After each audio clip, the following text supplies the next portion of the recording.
ಹೇಳ್ತಾ ನಾನು ಶಿಕ್ಷಕನಾಗಿ ನಾನು ಸಿದ್ಧಗಂಗಾ ಮಠದಲ್ಲಿ ವಿದ್ಯಾರ್ಥಿಯಾಗಿ ಕೆಲಸ ಮಾಡಿದೆ. ಅಲ್ಲಿ ಟ್ರೈನಿಂಗ್ ಪಡೆದ ನಂತರ ಶಿಕ್ಷಣ ಆಗಿ ನಾನು ಬಡಜಾತ್ರಿ ಅಂಬರಗುಡ್ಡದಲ್ಲಿ 10 ವರ್ಷ ಕಾರ್ಯದಲ್ಲೇ ಶಿಕ್ಷಕನಾಗಿ ಸೇವೆಯನ್ನು ಸಲ್ಲಿಸಿದೆ. ಮತ್ತು ಹೀಗೆ ಅಲ್ಲೆಲ್ಲ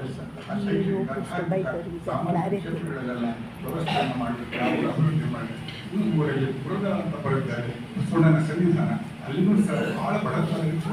ಆ ಬಡ ವಿದ್ಯಾರ್ಥಿಗಳಿಗೆಲ್ಲ ವಿದ್ಯಾವಂತರನ್ನು ಮಾಡಿ ಎಲ್ಲರೂ ನಾನು ವಿದ್ಯಾರ್ಥಿಗಳೆಲ್ಲರೂ ಇವತ್ತೆಲ್ಲರೂ ಉನ್ನತ ಮಟ್ಟದಲ್ಲಿದ್ದಾರೆ, ಎಲ್ಲರೂ ಕೆಲಸದಲ್ಲಿದ್ದಾರೆ, ಶ್ರೀಮಂತರಿದ್ದಾರೆ. ಸಾಹಿತ್ಯ, ಸಂಗೀತ ಅಂದರೆ ದೇವಿ ಪುರಾಣ ಮತ್ತು ದೇವಸ್ಥಾನದಲ್ಲಿ ಮಾಡೋದು. ಆಮೇಲೆ ನಾನು ಕತೆ, ಕವನ, ಸಾಹಿತ್ಯ, ಹಾಡು ಆಧಾರಿತ ನನ್ನ ಹಾಡು ರಚನೆಯವು ಹಿಂಗೆ ಎಲ್ಲದನ್ನೂ ಸಹ ಮಾಡ್ತಾ ಏನೋ ಬಟ್ ಸಮಾಜ ಸೇವೆ ಮುಖ್ಯ ಹುಟ್ಟಿದ ಮೇಲೆ ಸಮಾಜ ಸೇವೆ ಮಾಡಬೇಕು.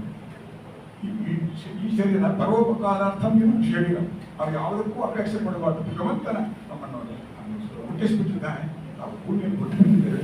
ನಮ್ಮ ತಂದೆ ತಾಯಿ ಗುಣ, ಗುರುವಿನ ಗುಣ, ಸಮಾಜದ ಗುಣ ತೀರಿಸಬೇಕು ಅಂತ ನಾನು ಕಿಂಚಿತ್ ಮಾಡ್ತಾ ಮಾಡ್ತಾ ಮಾಡ್ತಾ ಮಾಡ್ತಾ ಸಮಸ್ಯೆ ಮಾಡ್ತಾ ಅದು ದೊಡ್ಡ ಆಗಿಬಿಟ್ಟಿದೆ.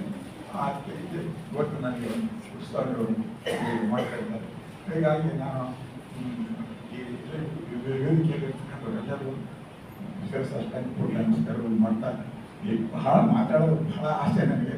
ಅದು ಸಮಯದ ಅಭಾವ, ಆದ್ದರಿಂದ ನಾನು ಎರಡು ಮಾತುಗಳನ್ನು ಆಡಲಿಕ್ಕೆ ಅವಕಾಶ ಮಾಡಿಕೊಟ್ಟಿರ್ತಕ್ಕಂಥ ಈ ಸಭೆಯ ಸನ್ನಿಧಾನದ ಪೂಜನೀಯರು ಎಲ್ಲ ಸಹೃದಯರು ಎಲ್ಲರೂ ಸಾಧಕರು ನಾನು ತುಂಬ ಹೃದಯದ ಧನ್ಯವಾದಗಳನ್ನು ಅರ್ಪಿಸುತ್ತಾ ನಾನು ಎರಡು ಮಾತುಗಳನ್ನು ಮುಗಿಸ್ತೇನೆ. ಜೈ ಚಾಮುಂಡೇಶ್ವರಿ.